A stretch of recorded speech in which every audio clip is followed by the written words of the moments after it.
जय हिंद दोस्तों, आज हम पढ़ने वाले हैं कार्यपालिका के बारे में, जो कि 11th क्लास का चैप्टर नंबर 5th है। ठीक है, और 5th चैप्टर में जो कार्यपालिका के बारे में बताया है, देखिए तो कार्यपालिका का अगर हम सबसे पहले अर्थ बताएं तो अर्थ के अंदर क्या होगा कि जो कार्यपालिका है वो विधायिका द्वारा बनाए गए कानूनों को क्या करता है, लागू करता है। ध्यान रहे किसके द्वारा, तो विधायिका द्वारा बनाए गए कानूनों को क्या करता है, लागू करता है। विधायिका का जो चैप्टर है वो मैंने करा दिया है, डिस्क्रिप्शन में लिंक है, कृपया करके आप जाकर के उसे जरूर देखें। ठीक है, तो जो विधायिका है, विधायिका के द्वारा बनाए गए कानून को, यानी कि विधायिका का काम क्या होता है, विधायिका का काम होता है कानून बनाना।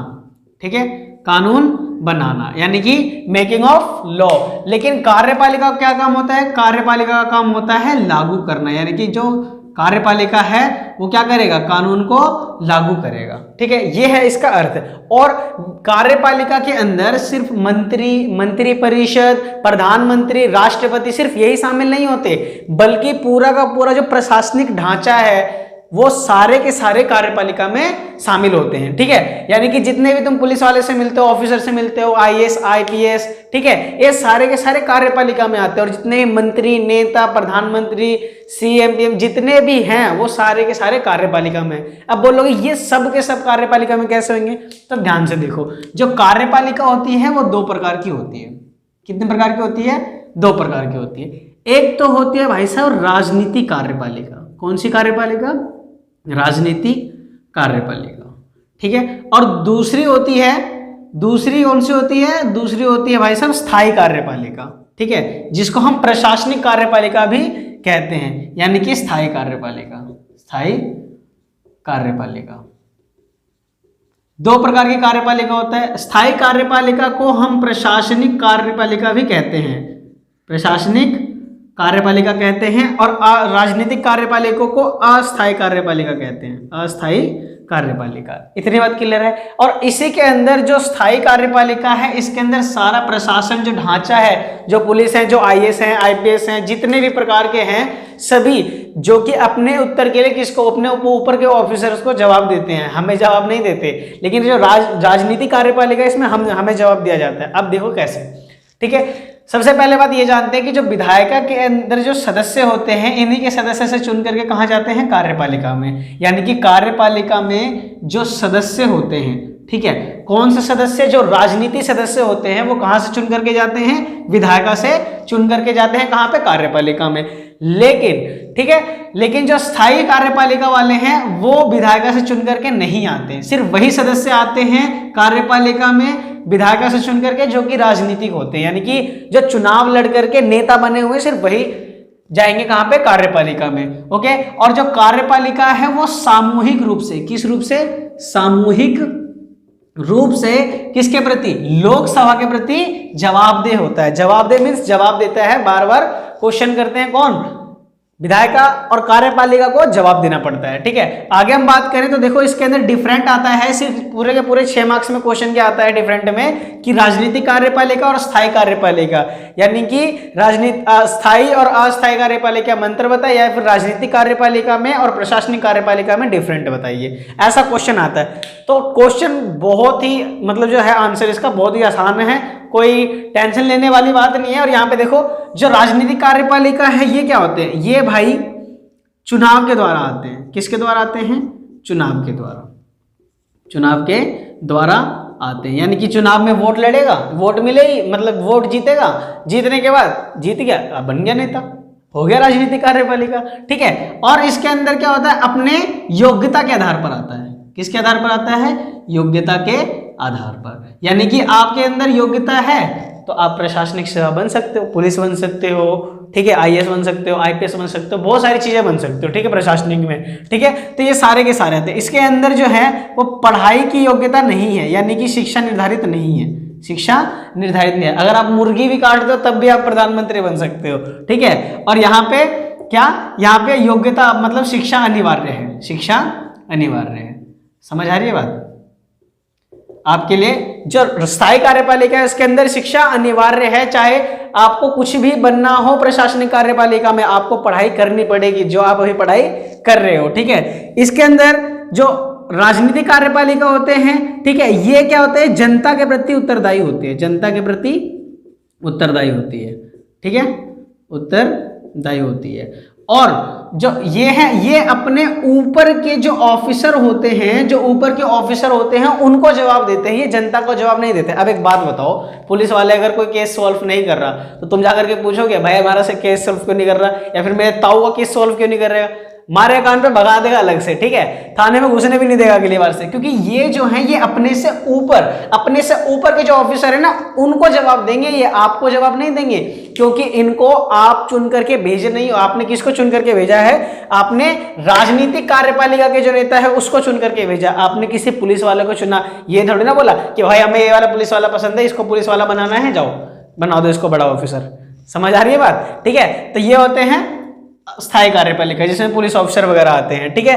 और देखो इसके अंदर जो चुनाव होते हैं और जो सीधा कहा जाते हैं कार्यपालिका, सॉरी विधायिका के अंदर जाते हैं, और इसमें कार्यपालिका के अंदर यहाँ के जो लोग हैं, ठीक है, यहाँ के जो प्रशासनिक ढांचा यानी कि जो स्थायी कार्यपालिका के अंदर है, ये जो है कानून बनाने में साथ दे सकते हैं, ठीक है, कानून बनाने में साथ देंगे, लेकिन जो ऑफिसर्स वगैरह हैं वो कानून बनाएंगे नहीं, सिर्फ उन पर कार्य करेंगे।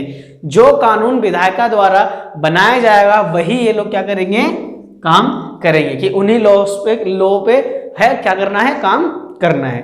क्लियर है? तो ये है डिफरेंट। अगर हम इसकी विशेषता की बात करें तो देखो इसकी विशेषता, तो कार्यपालिका की विशेषता की बात करें तो देखो जो कार्यपालिका की विशेषता है, यहाँ पे सारे जो हेडिंग्स है वो मैंने लिख दिए हैं, ठीक है, पूरे के पूरे 6 हेडिंग्स हैं। और इसके अंदर ये देखो, ये जो कार्यपालिका का जो कार्यकाल निश्चित नहीं होता, आप डिफरेंट में भी लिख सकते हो कि जो इसका जो अस्थायी यानी कि राजनीतिक कार्यपालिका है, इसका कार्यकाल केवल और केवल 5 वर्ष का होता है। कितने वर्ष का होता है?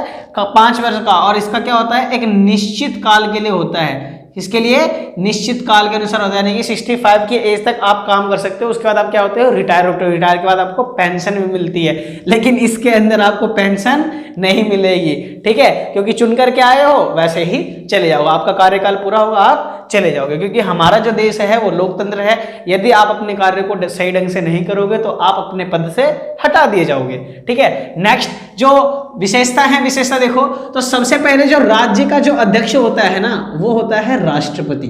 कौन होता है?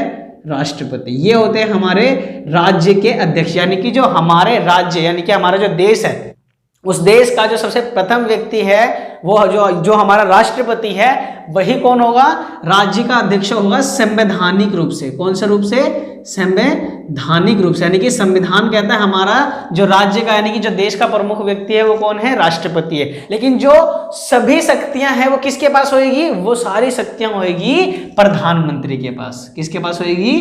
प्रधानमंत्री के पास, ठीक है, ध्यान रखना। क्योंकि आपने देखा होगा, कभी देखा हमारे जो राष्ट्रपति हैं फ्रांस चले गए, रशिया चले गए, इंग्लैंड चले गए, पता नहीं कौन कौन से देश घूम करके आ रहे हैं, आपने कभी नहीं देखा होगा खास करके इंडिया के प्रेसिडेंट को। हाँ, लेकिन प्रधानमंत्री को आपने जरूर देखा होगा। प्रधानमंत्री इजराइल गए, प्रधानमंत्री ब्रिक्स के सम्मेलन में भाग लेते हैं, लेकिन राष्ट्रपति नहीं लेते। प्रधानमंत्री ही बाकी देशों का दौरा करते हैं, राष्ट्रपति कहीं जाते ही नहीं, अपने घर में आराम से संसद भवन में चैन, संसद भवन कह रहा हूँ, अपने राष्ट्रपति भवन में बैठ करके आराम से चैन की नींद सोते हैं, ठीक है, और अपने कार्य के प्रति सुचारू रहते हैं, ठीक है। जो भी उनके पास कानून बनने के लिए सिग्नेचर कर लिया आ रहा है उन वो साइन करते हैं देख करके। नेक्स्ट क्या है?